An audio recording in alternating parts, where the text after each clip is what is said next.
number one priority would be more discussion of what's actually in the bill, as opposed to this top line figure, which itself is misleading, of $3.5 trillion. It doesn't really represent anything. It's this weird shorthand that's been used, but in fact, the bill itself will not cost $3.5 trillion in the sense that it will be entirely or at least partly paid for.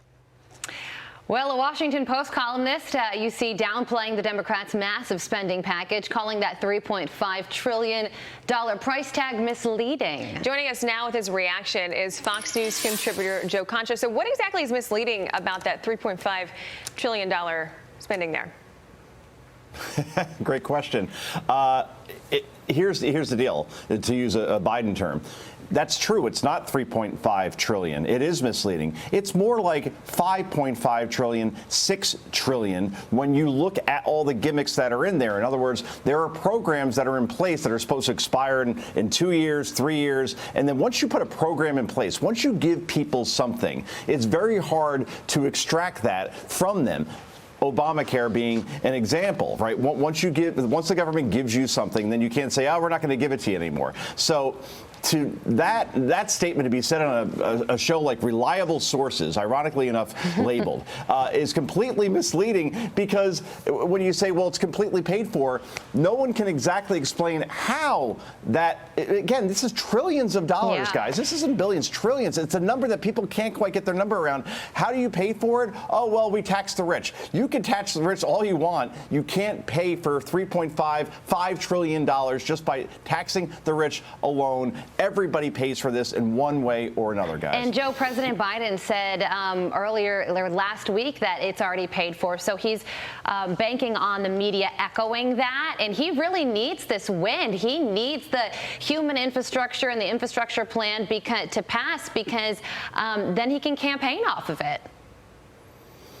If he doesn't get this win, so to speak, and I still don't think it's a win even if it passes, but even if he gets this win, he passes something, he shows he gets things done, then yes, I guess you could say, all right, I'm making your life better in one way or another. He says that to the American people. If this fails, and there's a very good chance that it could, then you're looking at, guys, a Biden presidency that's basically over, because progressives will turn on him because they want that human infrastructure part absolutely in this. And also you have moderate Republicans who voted for the actual infrastructure part, which deals with roads and bridges and power grids and so on. So if you don't pass this, then everybody is mad at the Biden-Harris administration. And then the 2022 midterms, which I think already are basically passing of the torch to the Republicans in terms of the House and the Senate, then Joe Biden has absolutely nothing to run on. Then you look at all these other things going on in the world as far as Afghanistan, the border, it's a complete mess. Jimmy Carter would beg for this administration right now, as opposed to what Joe Biden has offered to this point.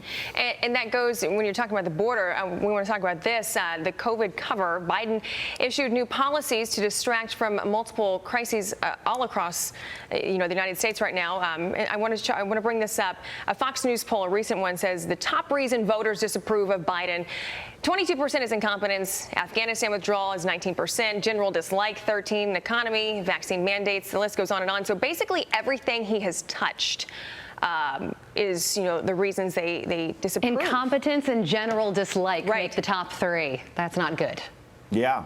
CBS polls showed the same thing. A majority of Americans don't think that the president of the United States, 9 months in, the time it takes to play a hockey season with playoffs, they don't think that he's incompetent. They think that he doesn't have the competency or the focus or the effectiveness to be president 9 months in. And that poll echoes that as well, because, again, we live in a country right now that's more expensive to live in for everybody because of inflation. We live in a country that's less safe to live in because of crime, obviously here at home, and then we also don't feel so safe because Afghanistan now is a playground for ISIS and for Al-Qaeda and the Taliban. So when you look at the two basic things, am I secure in my job, and are things going well economically for me? No. Do I feel safer in my home, or do I feel safer in general? No. Those two benchmarks are completely being missed at this point by this administration, and you don't see any real light at the end of the tunnel as far as this president being able to take us out of this situation. Yeah, and guys. it seems like with every crisis, whether it's Afghanistan or the border, he always makes a big speech, not about them, but about COVID, which is why people are calling it a COVID cover. Joe Concha, thank you so much for joining us this morning. Thanks, Joe. Thank you. I like this combination. Ashley and Carly, is this a new thing? Is Pyro gone? This would be great. I would love Just this. for Monday. Yeah, just today. Monday, all day today, until 6 a.m. We love Todd. Okay, I'm only kidding. It's a guy thing. Naturally. Thanks, Joe.